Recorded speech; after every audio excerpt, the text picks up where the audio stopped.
You've earned it.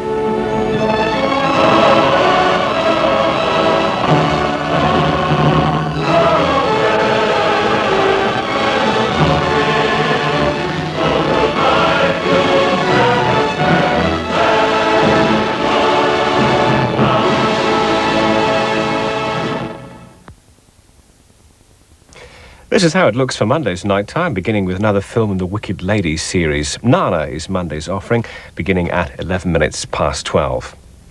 Back to tonight, and in a few minutes, we've got more music, video and fashion on Night Beats Off the Wall. Hundreds of bikes like these get pinched in Britain every day. Disappear, vanish. And the trouble is that even if the police do find them, they probably won't be able to trace the owner. Well, now there's a way of making sure they can. Get it punched. Yeah, punched. Either your bike dealer or your local crime prevention officer will tell you where to go to get your postcode, your house number stamped on the bike frame. It's like having your own address on it, but it's there for good. Mind you, if you locked your bike up properly in the first place, you probably wouldn't get it pinched. Get it punched, not pinched. When you meet horses on the road, don't treat them as just another piece of traffic. Slow down and be ready to stop. Don't rev your engine or sound your horn, and give them plenty of room when it's safe to pass. Take care near horses. Take a normal child and trap it inside a body that doesn't work properly in some way. Or take a normal child and trap it inside a mind that cuts it off from other people. Take normal children who've been hurt physically or distressed emotionally for years. And then add to each the handicap of having no family. Children like these face a future in care unless there are people who'll adopt them and help them feel normal. Life with a child with special needs is not easy, but neither is life for these children without families to love them. Whatever your circumstances, if you'd like to know more about adopting children with special needs, ask your local council for details. To some children, a new beginning can mean a happy ending. You should know that you can't drive onto a box junction if you're not able to go straight through. But if you want to turn right, you can wait on the box while oncoming traffic passes or turns, provided your way out to the right is clear. If that exit is blocked, you must wait outside the box. Because if you block the junction, you will be liable to a heavy fine. Oh, I've been pinched.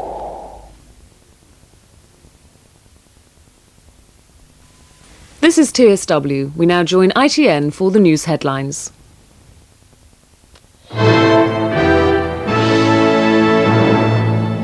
Relations between China and the United States have worsened after authorities in Beijing demanded that the US Embassy hand over leading dissident Fang Lizhu, who has sought asylum there.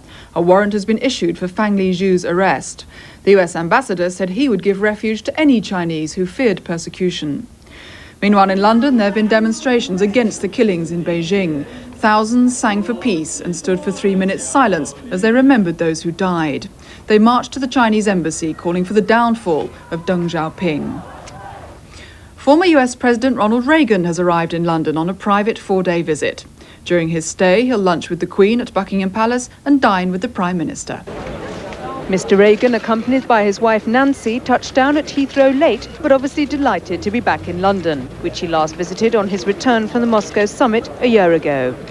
Mr. Reagan was welcomed by the American ambassador and former Foreign Secretary Lord Pym. There's speculation the former president may receive an honour, even a knighthood, in recognition of the special personal relationship he has with Britain. Mr. Reagan will make a major speech at the Guildhall on Tuesday before dining with Mrs. Thatcher at number 10. On Wednesday, he lunches with the Queen before travelling on to Paris on Thursday. 9 people in the northwest of England, including 4 children, are seriously ill after eating contaminated yoghurt. Doctors have warned people not to eat a brand of hazelnut yoghurt manufactured by Acorn Foods in Billsborough, Preston. Those taken ill have complained of severe muscle weakness. They're being treated in hospitals in Blackpool, Manchester and Preston. Poland's President General Jaruzelski was heckled when he visited the grave of his country's wartime leader, General Sikorski, at Newark in Nottinghamshire. There are plans to return the general's body to Poland. The official wreath was removed by protesters, claiming Sikorski had asked not to be buried in Poland unless it was a free, democratic country. 17-year-old American Michael Chang pulled off another big shock in the finals of the French Open Tennis Championships, beating Wimbledon champion Stefan Edberg in 5 sets. Edberg just couldn't keep pace with Chang, who becomes the youngest winner of a Grand Slam event. And that's all for now. More news later.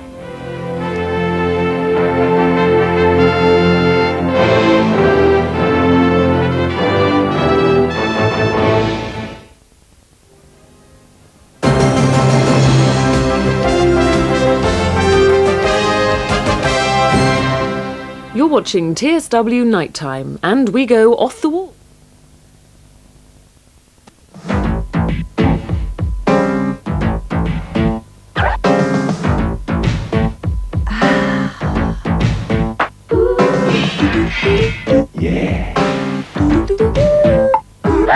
Hello, on today's Off the Wall, Peter Gabriel finds a new singing partner. Prefab Sprout find their lost LP. And we talked to Meryl Streep about her new movie.